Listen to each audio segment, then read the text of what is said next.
Hello and welcome. You're with IndiaPostLive.com, India's first live conversation web television. This is one portal where all of you can participate through your posts, your audio and video comments, and of course your tweets at #IndiaPostLive and @IndiaPostLive. The conversation that I'm bringing right now promises to be very interesting and hopefully very charged. A few days back, the nation's premier intelligence agency, the IB, sent a report to the PMO. The report was on foreign-funded NGOs. The report primarily stated that all these NGOs are a threat to India's economic security.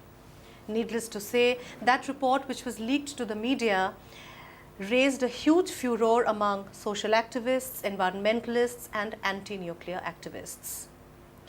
Media reports also suggested that some parts of the report were very similar to a speech Narendra Modi himself had made in the year 2006, where he talked of how foreign-funded NGOs are anti-national. To talk about that, I have with me in the studio renowned economist Dr. P. Pulla Rao. Thank you so much, sir, for joining the conversation. And also from Greenpeace, the head of renewable energy, I have Ramapati Kumar. Ramapati, thank you so much for joining the conversation. It's wonderful to have someone from Greenpeace because Greenpeace was in fact singled out. Several NGOs were named in that 21-page report, but Greenpeace was singled out. And for the sake of our viewers, let's quickly do a recap of some of the salient points of that report, and then we will start the conversation, okay? So let's try and bring you salient points of that report on your screen right now.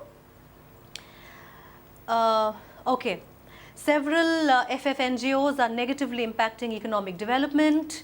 They serve as tools for foreign policy interests of Western governments. The foreign-funded NGOs are using people-centric issues to create an environment which lends itself to stalling development projects. Okay? The projects include nuclear power plants, uranium mines, GM organisms, mega industrial projects, hydro projects, and extractive industries. Now, how has Greenpeace been singled out? Greenpeace is apparently, according to the report, a prime mover of mass-based movements against development projects, threat to national economic security because you have activities ranging from protests against nuclear and coal plants and funding of sympathetic research. Negative impact. The NGO's role on the GDP growth is 2 to 3% per annum. IB also accuses Greenpeace of contravening laws to change the dynamics of India's energy mix. It accuses Greenpeace of actively aiding and led by foreign activists visiting India of violating the FCRA and financing sympathetic studies at TIS and IIT Delhi. Wow, that's a whole lot of very ominous sounding allegations there that the IB has. Let me first start with you, Dr. Pulla Rao. Do you think, the first point that I had made, it also seemed, there were several media reports that said that this particular report literally has pages taken out of that very famous speech of Narendra Modi made in 2006 when he was at a book release function, NGOs, activists and foreign funds, anti-nation industry. So it seems that the report has portions of that speech itself. What is your first thought on that? My first thought is, I would not like to say Greenpeace is doing bad work. Definitely not. They're probably very well intentioned and they have done good work. Just as you pointed out, Narmada Valley, that Medha Patkar also has done very good work. The basic point is there is concern in the country that how is so much money coming in and where is it going? Some of it we don't know. No, Greenpeace is a big organization, as our friend has just been saying. We are above board, everything is on the website, who work for us. But there are many other organizations we don't know anything about. That there 15,000 crores is coming in every year. It's not a small amount, especially if a portion of that amount, portion goes into subversive activity or thoughts. Okay, I don't think we should think that mainline organizations who have been above board, whose officers are there, mean bad. And going back to what you specifically suggested, whether they lifted Mr. Modi's speech or my speech, and for flattery's sake, now that he is the Prime Minister, that's irrelevant. by and large, those who read newspapers, those who observe other activities, even in rural areas, you find there is a kind of activism, not purely on environment. There's a social issues also. Where are these activists getting, the resources? The thought is there. But how can receiving foreign funds itself be a condition to incriminate an organization? No, you don't have the receiving foreign funds comes under the FCRA. There are certain rules. Obviously, in many instances, that organization is not enough to keep. They give you permission once, they give you a number, and after that you receive the money. And every year you file reports. This is how we spent. And if you go and see that office at Jaisalmer House, it's hardly capable of watching over any organization. So this hit and run of the IB also I don't like, They should be more specific. Getting foreign funds is fine, it's legal. But what are you doing with it?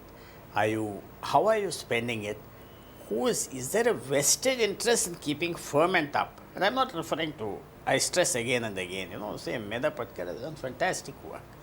Whatever she has received as funds, she has brought displacement as an issue to the table, and nobody can take that away. Nobody can take that away. And she could not have done it without money. You have to travel, you have to meet, and she did it. She brought displacement as an issue, which is a wonderful thing. Okay, let's hear from Ramapati Kumar what he feels about this entire IB report, which seems to have singled out your NGO per se. And in fact, you have also received a show cause notice from the Ministry of Home Affairs saying why the FCRA should not be withdrawn. Well, Greenpeace considered this IB report is a most laughable, ridiculous and factually incorrect document, right? Okay. In fact, we go to say that this is an attempt to silence our voice and chart out an unrestricted development pathway for a greedy corporation who support the crony capitalism, right? Coming back to your question, no, we have not received any so-called notice from the MHA, right? And the IB claim for 2 to 3% of GDP loss. First thing that I would like to ask, are they the competent authority to forecast the economic development related issues? What about the World Bank report who talks about 5 to 7% of GDP loss because of the environmental degradation in this country? And is the GDP is the right model of development? What about the quality education? What about the quality health? What about the livable climate? What about the clean air, water? Who will talk about that? And if we are talking about all those things, and we also have been accused to use so-called the people-centric issues and people-centric movement. Why not? People have a voice to ask. They have a right to ask about the clean water. And we are basically taking them along. We are basically empowering them to ask these tough questions from the government. And it seems to us that the whole theory of development in this particular government is not about sabka saath, sabka vikas. It's about kuch ka saath, kuch ka vikas. All right. Let me now try and get some online guests. I have with me joining through Skype Amitabh Behar.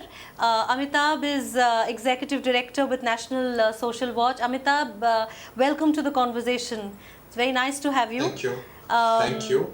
All right. What are your first comments, your first thoughts on this entire issue that seems to be snowballing into something very ugly, where so many people have come out and voiced their anger against this report? No, I think that the report is preposterous and we need to condemn it. And I would feel very, very uncomfortable. Sorry, I couldn't get the name of the first speaker. Dr. Pulla Rao. Sorry, Doctor? Dr. Pulla Rao, he's an economist. Dr. Pulla, Dr. Pulla Rao's argument, I would feel extremely uncomfortable with that line of argument. I think the basic point here being discussed and what we need to discuss is they've completely exceeded the mandate an IB should have. It's none of their business to get into commenting on what the agenda of development should be.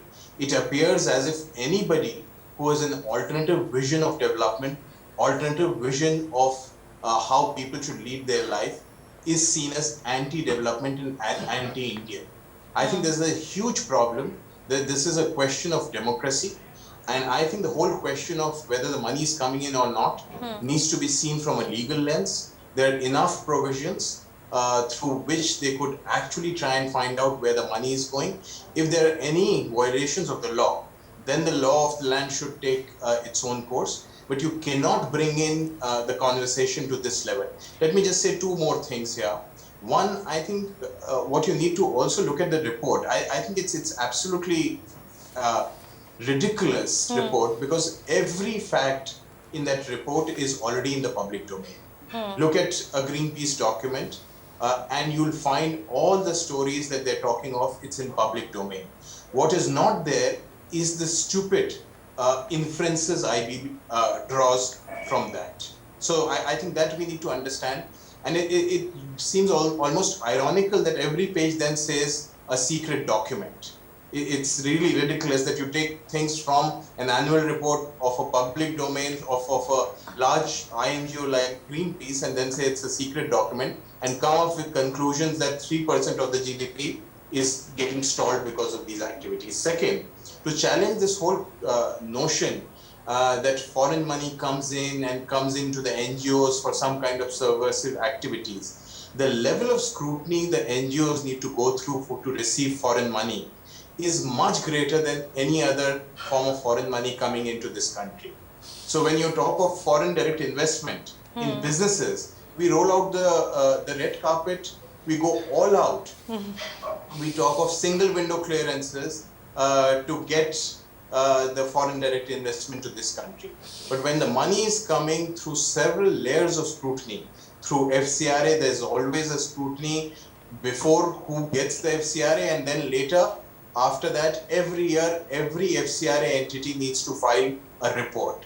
With these levels of scrutiny also, if you ask these questions, I think we're just being devious and not respecting the basic norms of democracy. Dr. Pullar, I wanted to ask your opinion on that. This government seems to have no problem with foreign investment, but when it comes to foreign funded civil bodies, there seems to be a different policy. Oh, they're both entirely different spheres. See, foreign direct investment is for business. And I wouldn't want to defend business, but they're also under scrutiny. And what I just heard just the speaker, that everything is fine. And I personally would like to know, whether I would not like to defend the IB and what they do and their funds and all that. How many organizations have lost their FCRA number? How many times has the Home Ministry acted against anyone? Nobody. So everything is perfect. As a citizen, in a general view, it would be nice if they readily come under RTI, they readily open up and say, okay, we are here, we are doing good work. But not the other thing I don't like is the development model we have is better than your development model. That's not correct. No, but do you Neither think... is the government the repository of all wisdom, or neither are they the repository of all wisdom. Right. There's somewhere a middle path has to be there. But do you I think... will not like my view of my vision, my life. The government says this and government is right, or somebody says But this do you development think, is wrong. sir, when the IB comes out with such a report, it's also an attempt to thwart those voices which are opposing big businesses? No, I don't know. I would say it is great opportunity for them to themselves set an example, not defending themselves in an aggressive way, but say, this is what we are doing. We are doing it for the good of the country. We are saving your environment. Yeah. And we like to save it. We want people's participation. Yes. Rather than say our development model is correct, they are wrong, they should take a positive view and say, right, we want to what the thing that I like to, Amitabh was talking about some time back, is that, the FCRA scrutiny is so huge, and every year that many NGO also loses their FCRA permission as well, right? So if the government is not doing the job, they cannot blame the civil society for that. That is number one. And two, the point of this foreign funding for NGO, let's not have FDI in anything. Let's grow on the domestic money. Who has a problem? You would be very happy to have a very sustainable, responsible, inclusive and development to justice kind of model rather than this kind of model which promotes the crony capitalism and profit only the few corporations and the thousands of people, the tribals, the forest, all being destroyed and distracted. If this is the development model, I'm really sorry. This government is going on a wrong pathway, and we as a civil society have every right to raise these voices, to keep them aware, uneducated what they need to do, and nobody can silence us on that ground. Let me bring in Imran Ali over here. Imran is advocate at the Delhi High Court. Imran, welcome to the conversation. Can you hear me? Yes, yes. I can. Hi, Imran. Imran, your thoughts on this conversation we've had so far? See, I agree this report is actually a ridiculous report and it's a laughable report. The first paragraph of the report which says that NGOs are stalling development project, including they are organizing construction workers. And the organizing construction worker is like anti-national theory, and now if you organize some of guys workers, those have come from Bihar and working here, they never been paid well, and they're so even that's an anti-national thing. And I agree with this that everything is done under FCRA Act, which is 2010 Act, Foreign Contribution Revenue Act 2010. And it's very serious act. There is a huge kind of scrutiny, and once government give you a certificate of FCRA, then only you receive this money. And every year you submit your report, and this FCRA certificate is only for 5 years. Okay. So for 5 years you receive money, and again go through same scrutiny, and then they give you a new certificate, and there are penal punishment if you contravene with any of the section of the act. The thing is, you are not doing your work, and once I'm saying that please don't do this, don't do anti-social policies government wants to install in the name of development. And when I say you don't do this, then you blame me that I'm getting money from foreign and I'm doing this. So I ask, what is wrong if I say I don't want nuclear energy? Whole world is saying we don't want nuclear energy. Everybody is saying no, now this is the time after Fukushima and Japan and Chernobyl that we don't want nuclear energy. And when I protest as an Indian citizen, that's my right, constitutional right to say I want it or I don't want it. So when I do this, then you say no, you can't do this, and somebody from foreign is funding you. On the contrary, all the organizations who are implementing nuclear energy project in India, they are foreign companies. So on the one hand, Dr. Pullara, you want to benefit, and when I'm protesting, they say no, you can't. Essentially, Okay, Imran, 1 second. Let me get a reaction essentially what from... Mr. Imran is saying is what we have heard from the other distinguished speaker. What I would like to, I don't want to defend the government. I'm not a government spokesman or No, but anything.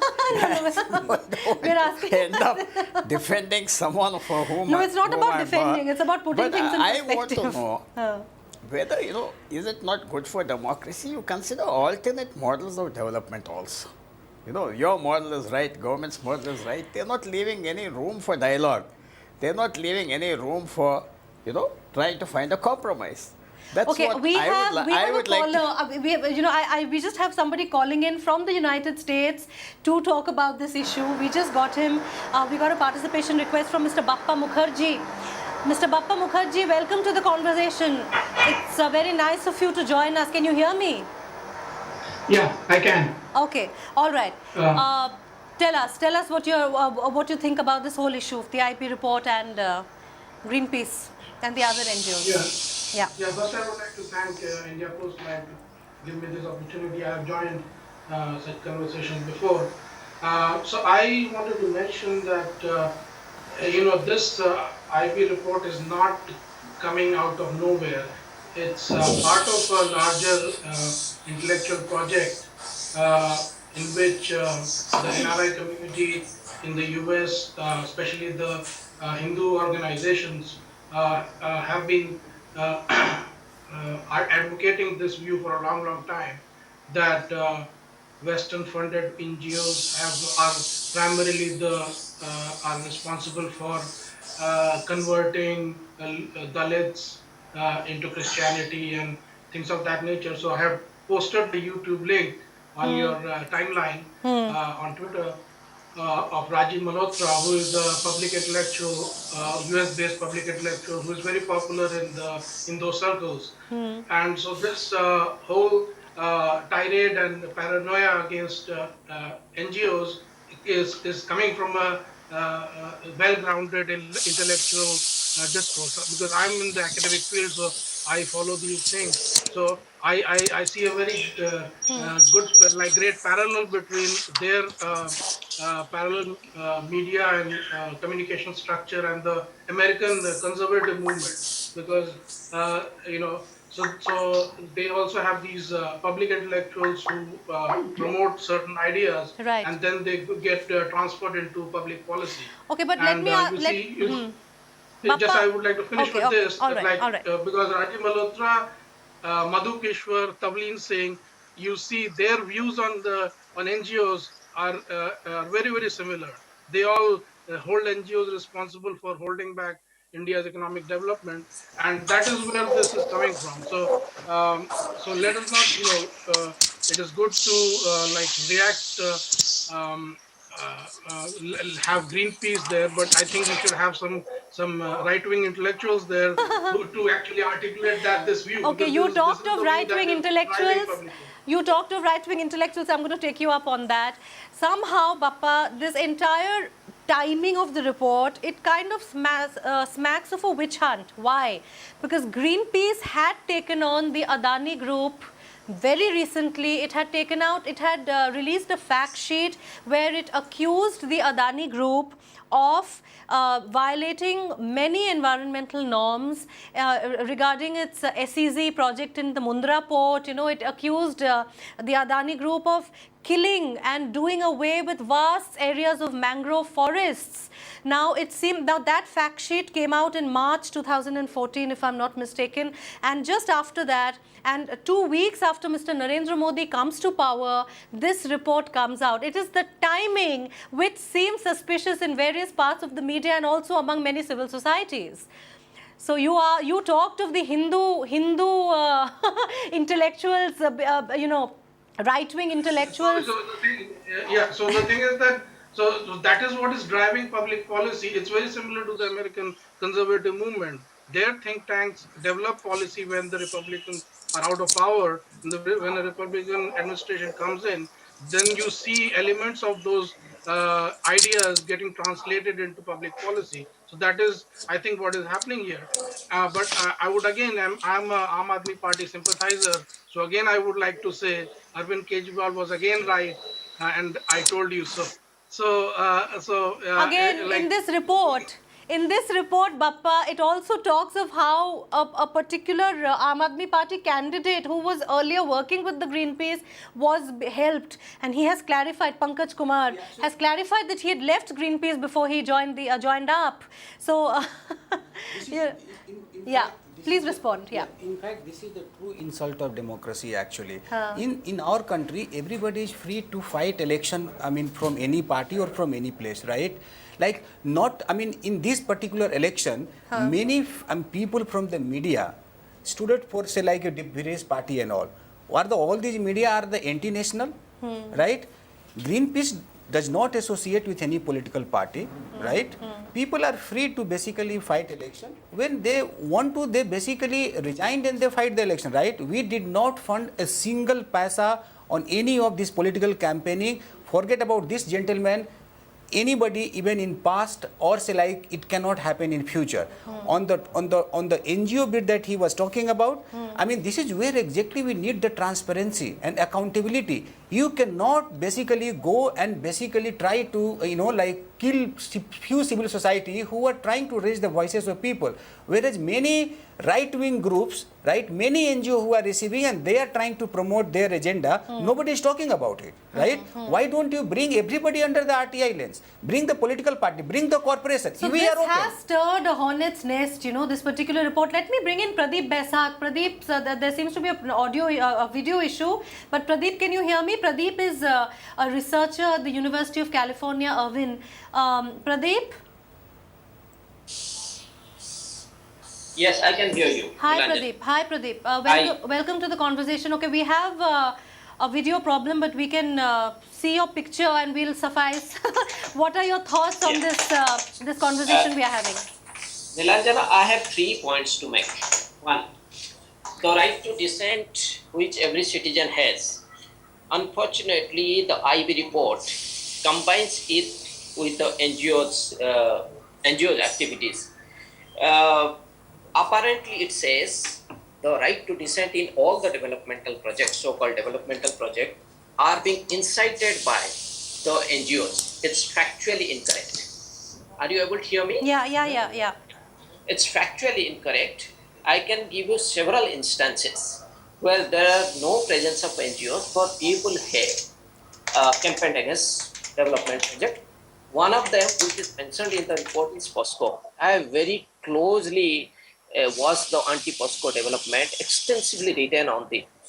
And I know clearly that is not a single NGO funds as far as campaign, anti-POSCO campaign is concerned.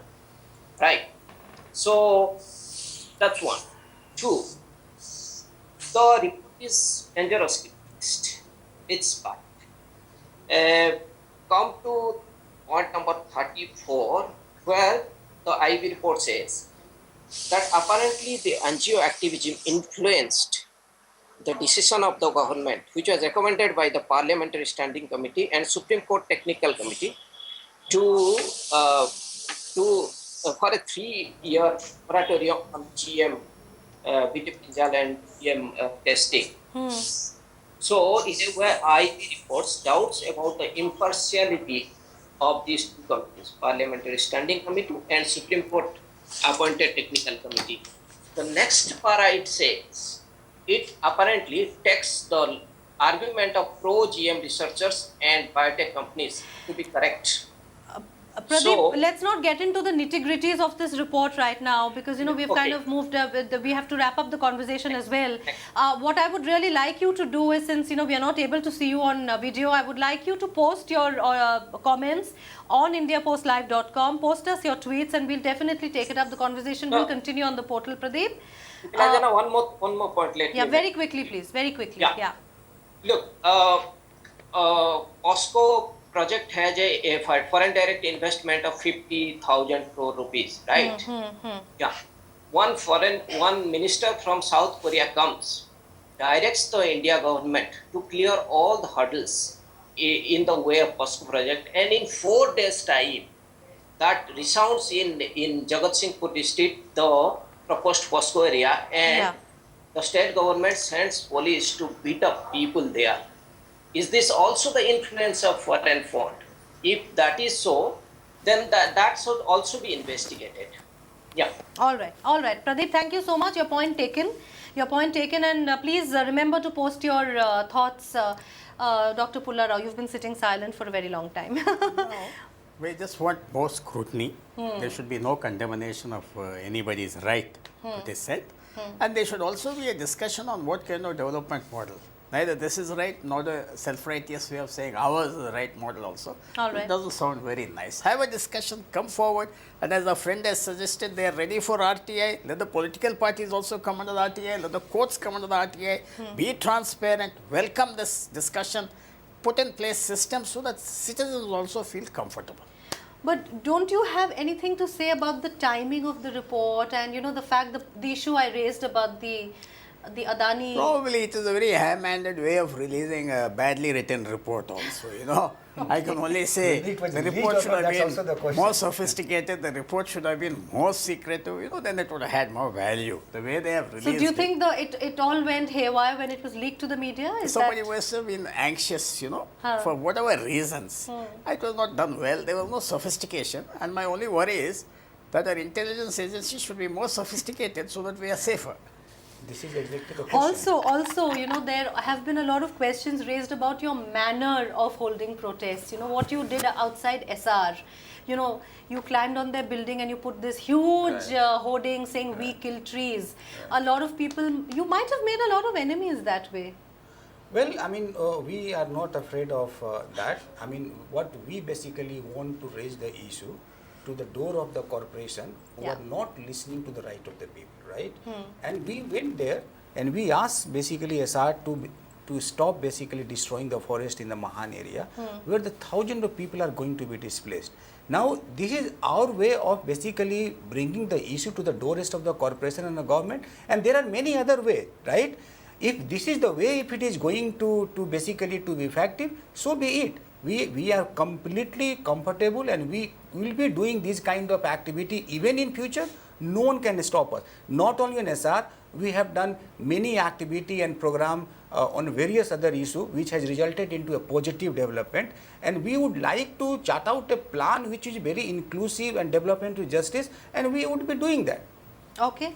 Amitabh, your last thoughts on whatever we've discussed so far? Sorry, I got disconnected for a while, but let me just my final comment would be that we are still digressing from the real conversation. I don't think that we need to bring in how Greenpeace campaigns. That's their right to campaign in whatever form they would want to campaign.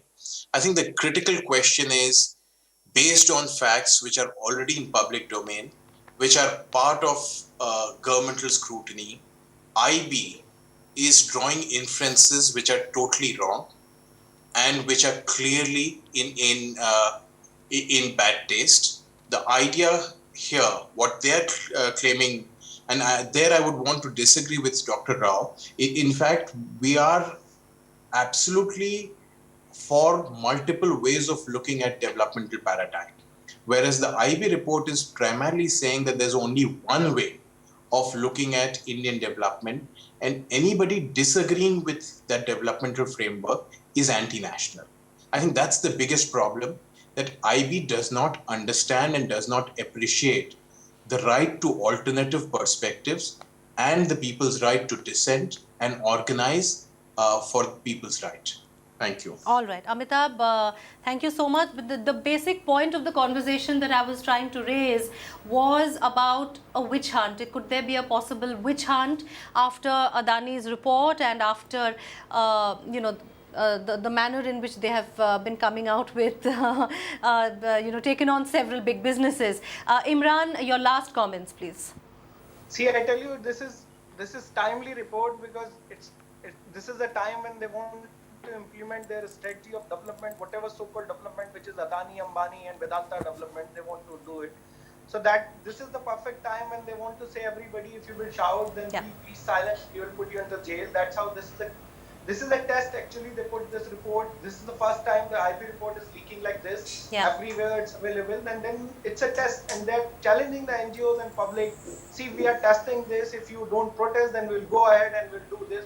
So this is actually a test for all NGOs and everybody. But we, as a citizen of India, we should also look into the fact that whatever IB is doing is not right. If they are making report and they are gathering information like this, so I believe we are not safe. That's one thing. Second thing, which is very important, we should look why people protest and why NGOs support. This is also very important because this is essentially a government's duty to look after my welfare. Once you fail, then I come for protest. And when nobody is there, then NGO supports me. And when they are supporting me, they are doing your work. And when they are doing your work, then you say, no, because you are getting foreign money, that's how you can't do this. Okay. So this is not So, an approach. a challenging- It should be a democratic socialist country. It cannot happen.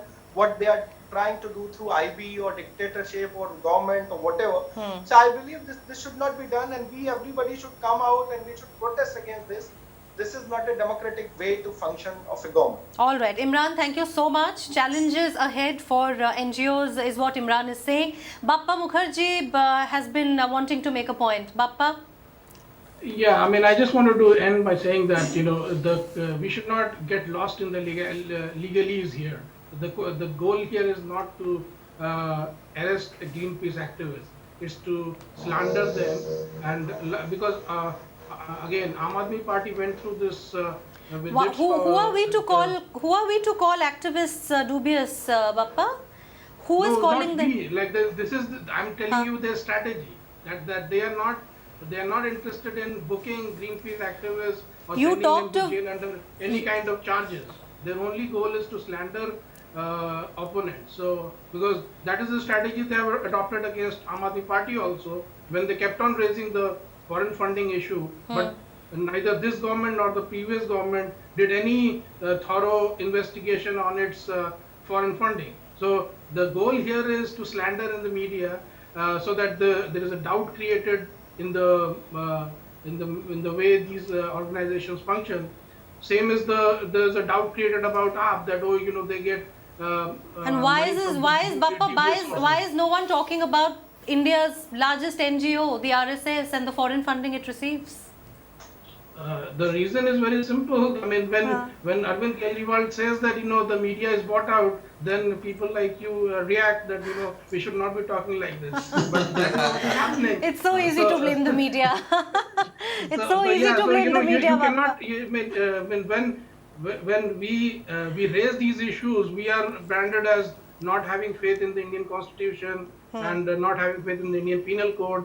But the goal here is not the Indian Penal Code. They are using the bully pulpit to slander and bully their opponents, and so we have to understand first of all what is going on rather than getting lost in legalese.